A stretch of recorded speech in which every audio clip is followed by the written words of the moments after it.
হয় না।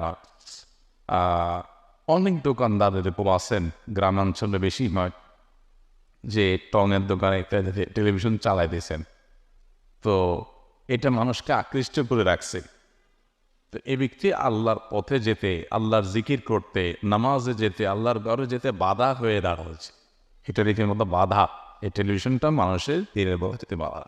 সে যদি নামাজের সময় এটা চালিয়ে রাখে এবং মানুষকে আকৃষ্ট করে রাখে দোকানের বিক্রির স্বার্থে, তাহলে সে সবগুলো মানুষকে, বিশেষ করে যারা নামাজে যাইতো কিন্তু এর কারণে গেল না, তাদের গুনাহ তো তাদের উপর হবেই, পাশাপাশি এই লোকটার উপরে কি আসবে, তার দায়ভার আসবে এবং সমপরিমাণ গুনাহ তাকে বহন করতে হবে।